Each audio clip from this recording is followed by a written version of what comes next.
Hey guys, welcome back to We're Talking Movies. This is Cade, joined by Andrew, and today we are going to be reviewing Saltburn from 2023. Andrew, prior to deciding to review this movie, you had actually never seen it before. Now, having seen it, was it anything like what you were expecting it to be? Yes and no.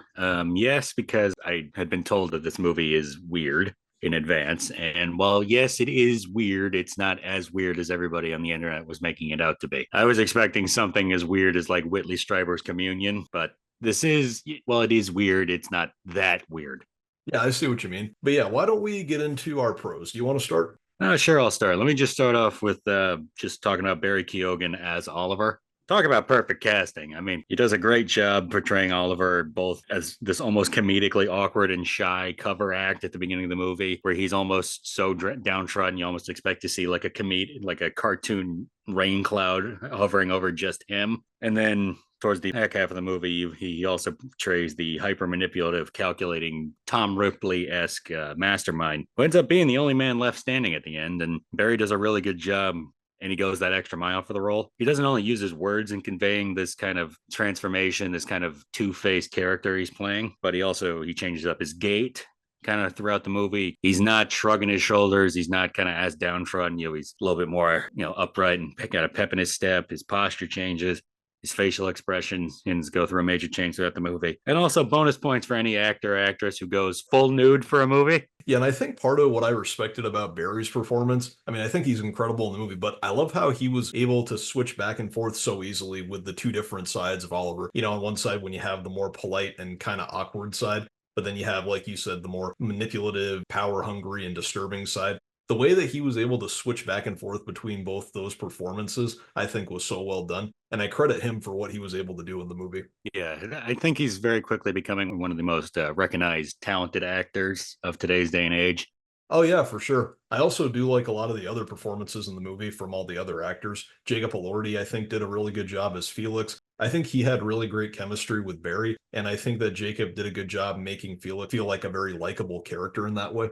Yeah, I completely agree. I really like the character of Felix in this. Yes, he's a little bit of a yuppie pretty boy, but you can tell he's clearly just trying to help somebody who eventually becomes his friend, or at least he thinks is his friend. And while he is naive, he's not stupid. Once he realizes he's been duped by Oliver, he gets very rightfully pissed off. And every time Oliver tries to fix it, he's like, "No, you lied to me about literally everything. Why would I trust you again? Why would I want you near me again?" Yeah, and I think another standout in this movie for me is definitely Rosamund Pike. I think her performance as Elspeth was definitely great, and I also like how easily she was able to make Elspeth seem like this very caring mother, and also at the same time, she just comes off as this kind of cold individual at times.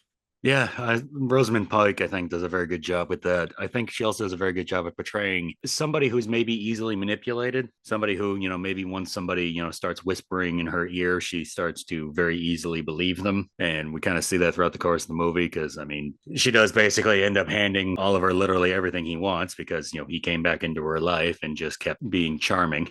Yeah, and aside from that, I think another big pro I have is just I really love the overall plot of this movie. I like how the movie slowly evolves into something totally different as the story progresses. When the movie starts off, it almost feels like sort of a buddy comedy slash drama film. And this relates to the relationship between Oliver and Felix when they meet at college, become friends, and when Oliver gets invited to stay at the Saltburn Manor with Felix and his family. However, the movie takes such a dark turn halfway through the film and it becomes more of a psychological thriller. And I really like that. And this is seen when we discover Oliver's true personality and what his intentions are with the family and the manor. Now, just in my experience, sometimes movies that become something else about halfway through the runtime don't always make that landing, but I think this movie pulls it off really well. Yeah, no, and this movie manages to pull off the fact that it has not one but three base separate twists, and it manages to pull it off. I'd say pretty damn well. The first one, and we're entering spoiler territory since this is a newer movie compared to other things we've covered. I think we should say that. Number one being that Oliver, he presents in the first half of the movie,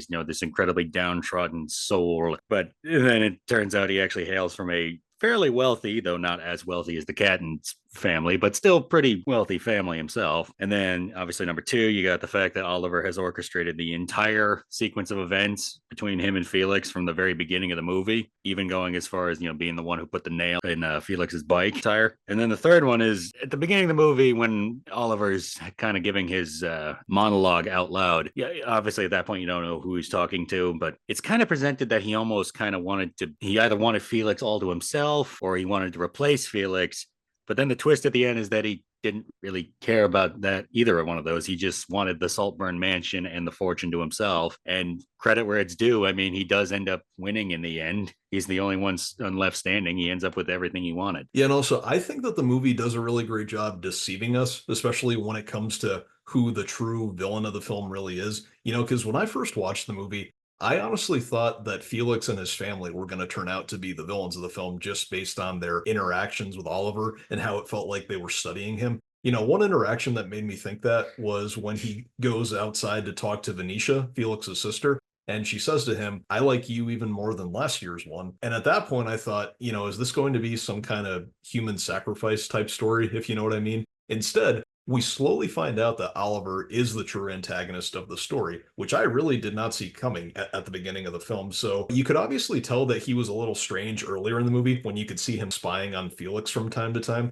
but I never anticipated that what his true intentions were. Yeah, no, I completely agree. I maybe kind of saw the twist of Oliver being the antagonist coming a little bit more than you did, but I definitely can see where you're coming from. But then again, if it was what you were thinking, it would basically just be Get Out all over again. Yeah, and I think another big pro of the movie is definitely just the cinematography. The cinematography in this movie is so incredible. The movie was shot by Linus Sandgren. For anyone who might not know about this, he was also the director of photography on movies like American Hustle, La La Land, First Man, No Time to Die. And I think that of all the movies I've seen him as the DP on, I think this could be some of his best work, honestly. I think he and Emerald Fennell, the director and writer of the film, I think they did such a great job capturing the beauty of Saltburn, as well as, the other locations like the University of Oxford. And they also did a great job with filming the characters' interactions and just the expressions. It's definitely an incredibly well shot film, in my opinion. Yeah, no, I really like how much he utilizes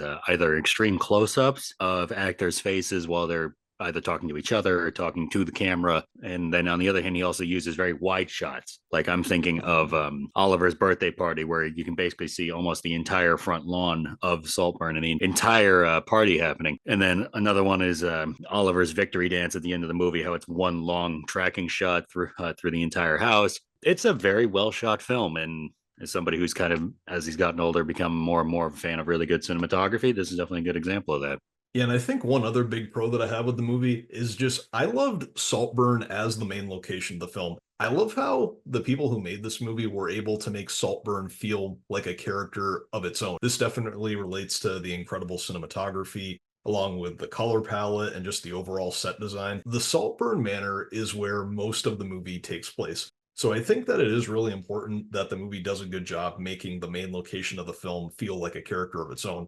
In fact, when Oliver finally, eliminates the entire family at the end and Saltburn becomes his, I don't think that his whole victory at the end, despite the fact that he is the villain of the story, I don't think that whole win would have felt as earned or as much of an accomplishment if this manor didn't feel like a character of its own. Yeah, no, I definitely see where you're coming from. I just like the fact that it's such a gorgeous house, even though, let's be honest, it might be a little too big because who needs that much space? But it is a very gorgeous filming location. And honestly, I just really like it. Well, yeah, moving on from our pros, why don't we get into our cons now? Do you want to start? Yeah, and let me start off with my biggest con in this movie. How do I want to word this? Does this movie maybe try a little too hard to shock? Because there's a few scenes in this movie where it seems like, and again, we won't go into specifics. There's some moments that feel like they're maybe trying a little too hard for shock value. I mean, it kind of fits with Oliver's character of being, an incredibly obsessive, manipulative mastermind. But is it maybe a little too much on occasion? I mean, I don't think that it's too much personally. I like it when movies are able to shock me as an audience member and make me feel uncomfortable. That's one of the things I love most about movies is when they make me feel something. And if I'm shocked, if I'm uncomfortable or disturbed, then I credit the movie for that. Yeah, I can see where you're coming from. But for me, just sometimes it maybe just felt like a little too much in this case. The only other con I have, does the ending feel a little rushed? Because it seems like we go through a good chunk of the movie, and then like the last 20 minutes where Oliver starts killing off the various members of the Cattons, either directly or indirectly, feels like that takes like less than 20 minutes of an over 2 hour movie. It just feels a little rushed to me. It might be. I mean, it wasn't an issue for me. Honestly, my only big issue with the film is how some of the side characters were handled. Here's what I mean. There are some side characters in this movie who I think weren't handled as well as some of the other characters. There was Oliver's friend Michael, who I always got the feeling there was something kind of off about him. And after we found out more about who Oliver really was, I was honestly kind of expecting Michael to come back into the movie at some point and maybe help Oliver with his plans. So I was kind of surprised that we never saw him again after their time at Oxford. Also, there were some other characters like Farley and Pamela. Farley ends up getting banned from returning to the manor because he was blamed for what happened to Felix. And Pamela eventually leaves earlier in the film, and then we never see her again, but we do find out that she died. Part of me was kind of hoping that the two of them would come back into the story at some point near the climax of the film to play some type of role, but we never did, so I was kind of disappointed by that. Okay, so you're thinking maybe there's some loose threads that maybe didn't quite get tied up. No, I can see where you're coming from for that. I hadn't even thought about that. But, I had my cons, and you had your con. Do we maybe want to give our final thoughts and maybe final scores on this movie? Sure. What would you give it for a score of 1 out of 10?